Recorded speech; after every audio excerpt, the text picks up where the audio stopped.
The Arizona Cardinals are starting over again, and this time it certainly feels like they got to get this quarterback decision right. Welcome back to With the First Pick. On this edition of The Perfect Fix, we're going to fix the Arizona Cardinals. I'm Ryan Wilson. That, of course, is former Titans GM Rand Carthon. Before we get going here, Cards, let us know, Cards fans, let us know in the comments where you want this head coaching search to go. They fired Jonathan Gannon after 3 years.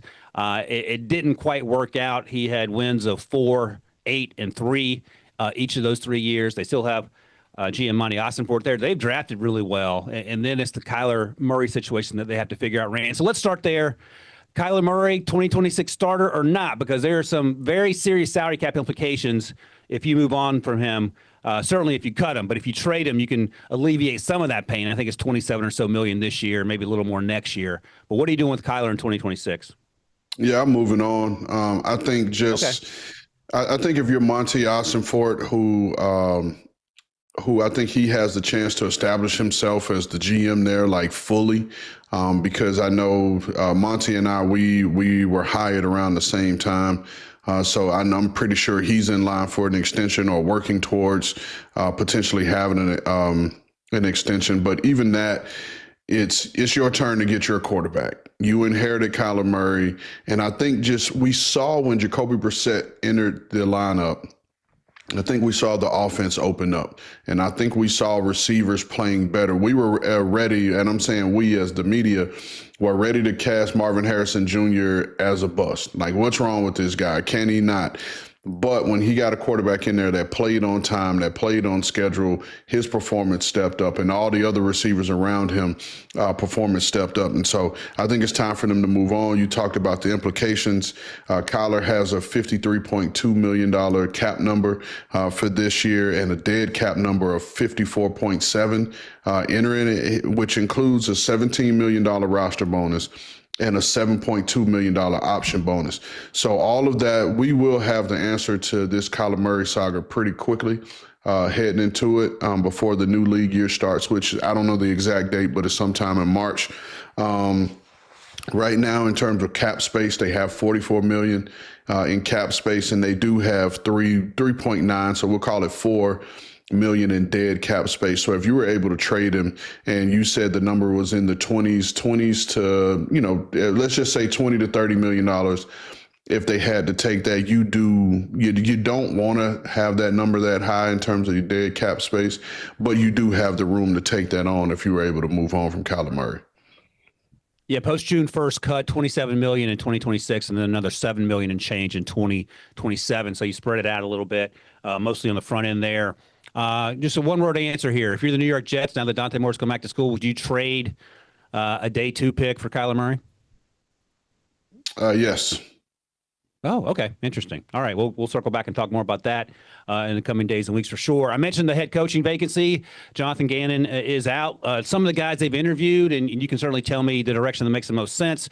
These are guys that I think have interviewed or have been requested to interview if their team is still playing. Arthur Smith, Robert Saleh, who you know from your days in San Francisco, Raheem Morris, who was obviously just recently fired by the Falcons. Prior to that, he was the coordinator in LA with the Rams. Matt Nagy, John Harbaugh. I think he now has a job, so he is off the list. And then some young up-and-comers, Clint Kubiak and Jesse Minter, Chris Shula, Matt Burke, and, of course, your guy Jeff Hafley, who I think is the odds-on favorite to get the Dolphins job, according to people that make odds. I don't know how true that might be otherwise. Anthony Weaver and Thomas Brown, who's the pass game coordinator in New England, are also on that list. What makes the most sense for an organization that has the players, but it doesn't seem to have the direction? I think for me, I think you look for the guy that can deliver the best staff, right? And I say that because they've went with a lot of, obviously, coordinators, offensive, defensive coordinators. Well, the defense, Jonathan Gannon actually did a pretty good job with his defense. And so to me, because his name is first on my list as I did the research in terms of the guys I interviewed, if it's Arthur Smith, Arthur Smith has an offense. He is an offensive play caller. But to me, if I'm Monty Ossenfort, if I'm Michael Bidwell, I'm looking, okay, who is his defensive staff going to be? right? Because right now the strength of that team is the defense. And so for me, it's like, okay, how are we going to accentuate what we do well while we're continuing to build on the other side?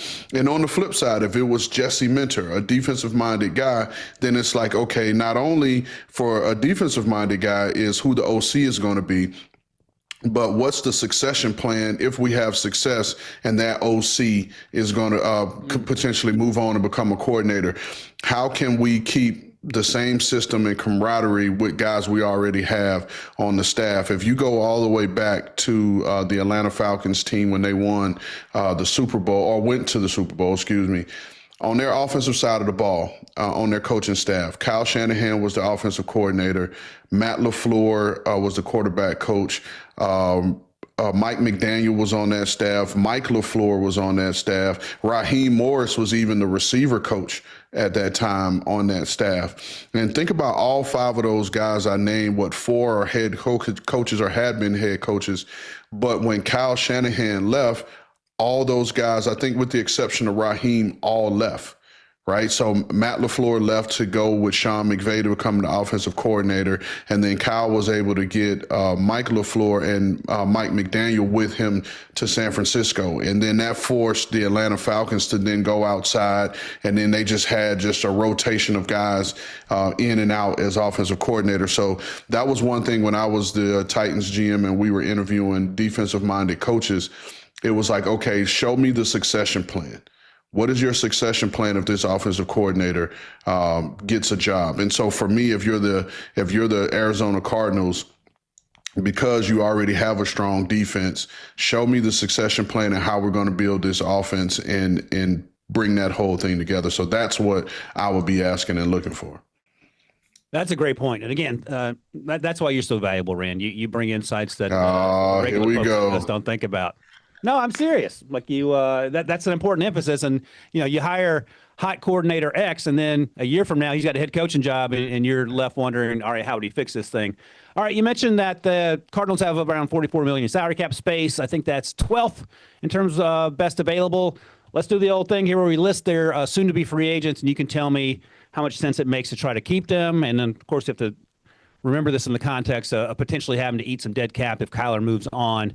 Jonah Williams, the right tackle, he struggled a little bit, the former first-round pick. Jalen Thompson, the safety. Calais Campbell, who is going to be a Hall of Famer at some point, assuming he doesn't play till he's 55 years old. Kelvin Beachum, the offensive tackle, former seventh-round pick out of SMU. Greg Dortch, the versatile, smaller receiver. L.J. Collier, former first-round pick of Seattle Seahawks, who didn't play much at all this year.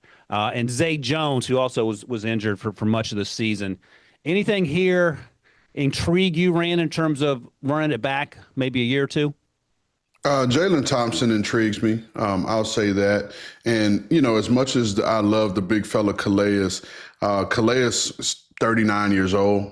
And so it's time to move on. Really love Kelvin Beachum. Kelvin Beachum is actually a personal friend of mine, but at 36 years old for your tackle position, I think it's probably time to move on. And I'm pretty sure he's probably looking towards retirement. Kelvin Beachum is very successful off the field, and he's engaged in a lot of really good things. And this won't be the last time you hear of the name Kelvin Beachum because he does so many really good things off the field.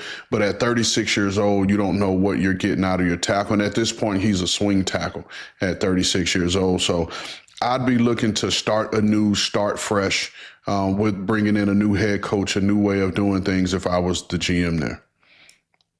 All right, well, that leads to this. The Cards have 7 draft picks in 2026, including number 3 overall. So let's play the game we play here. I'm going to give you some names, and you tell me the biggest impact in 2026 among these names. And maybe we need to look ahead at 2027, given that I'm going to mention Ty Simpson at number 3 overall. That seems incredibly rich, but now that Dante Moore's back in school, there's going to be extra research done on Ty Simpson to figure out when he's going to get drafted. Or maybe take Carson Beck. They picked 34th as well. Maybe you trade down from there if Carson Beck is still available. I feel like he will be, but we'll see as we get through this draft process. And then more conventionally, if you want to get a Ruben Bain Jr. there to help that edge rush, maybe trade down for someone like a Caden Proctor who can play inside or out, potentially on day one. Jeremiah Love is going to be a popular target, probably another trade down opportunity. I don't think you want to take him 3 overall. And again, maybe someone like Mekhi Lemon to help that wide receiver room, but at 34, if you're able to get them there. So any of those names pop off immediately as guys you have to have, or is this a situation where you might even try to trade down from 3? Well, I mean, I'm glad you said it, and you went through, like you said, they have 7 picks this year, 1 in every round, and you're sitting at 3. What you really hope is that there's a guy there that everyone else covets. And I'll say this, just leaning on history, Monty Ossenfort's first draft that he had, he had the number 3 overall pick, and he traded down from there at a time where they needed a lot. And he was able to trade down and get some mid-round picks off of that as well. And I know him having the background he has, he really values those mid-round picks, those day 2 picks, particularly in the 3rd round, being able to acquire some of those. So I could very much see a scenario where he trades back and probably as far as the early teens, and he's still able to get a guy that he covets. But if I'm the Arizona Cardinals, you have a new coach, you still have a ton of holes on your roster, I'm looking to trade back, pick up more picks, and get more opportunities to fill out the roster.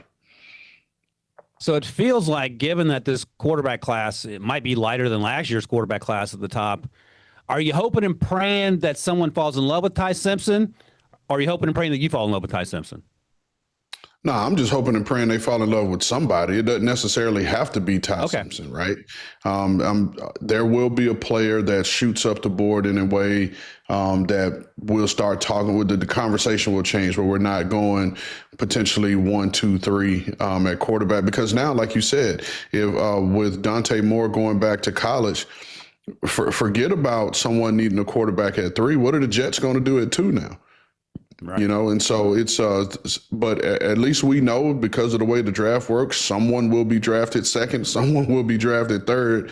Don't necessarily have to be a quarterback. You just hope that someone falls in love with someone enough that makes them run up the board to come to have the conversation with you at 3, and you're able to pick up those extra picks.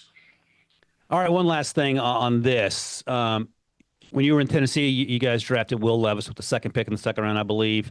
Carson Beck at 34. What do you need to do when you draft a guy on day 2 to make him successful? Because had he been a day 1 pick, he would have gone in day 1. And Carson Beck has gotten better as a prospect in 2025, but there were certainly issues in 2024 at Georgia. No, you just got to build around him. You got to build around him, and you can't go into it. Especially if your plan is to take a quarterback in day 2 and put it all on their shoulders. I would always tell Will, when he would finally started playing, hey, listen, you don't have to be number 1. You just need to be 1 of 11. You don't have to be the hero. It's not all on you. And that was the plan, was to continue to build and add weapons, be able to protect the quarterback.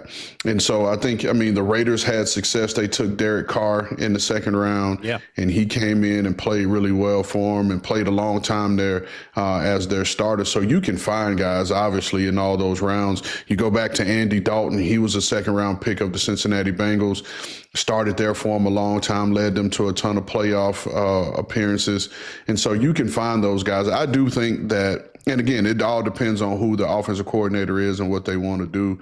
But with the way Carson Beck plays, the way those receivers and the tight end at Arizona play, I think he's a good fit there, but it's all going to be contingent on who the OC is, because if it's a Clint Kubiak or even someone that Robert Saleh will hire, Robert Saleh, I would say Robert Saleh, Jeff Hafley, Raheem Morris would all be guys, and possibly even Matt Burke. And I really like Matt Burke and what he's been able to do with that Houston Texans defense. And he's worked for the Cardinals. He left the Cardinals to come to Houston as the defensive coordinator.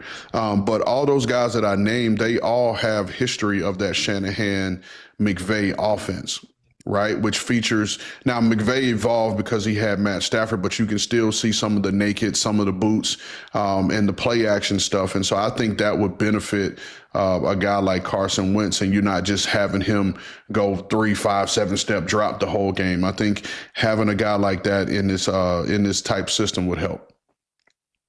It's crazy to say. I haven't thought until just now as you were talking. Carson Beck is closer to Jacoby Brissett, and perhaps way closer than Kyler Murray in terms of how you might want to run this offense. So just something to think about there. Cardinals fans, let us know your interest level in Ty Simpson and or Carson Beck or someone else with number 3 or number 34, because I'm sure I would imagine you guys have some opinions. All right, Ray, before we get out of here, let's do the old playoffs things for the Cardinals.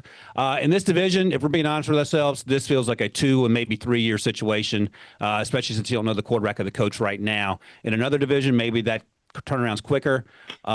You agree or disagree with my sort of doom and gloom assessment of the Cardinals and playing in the NFC and the NFC West? No, I agree. I mean, they're picking number 3 in the draft this year, and the other 3 teams in the league in the division all won 12 games. So they're still going to go into this year and probably future years as being the 4th best team in the division.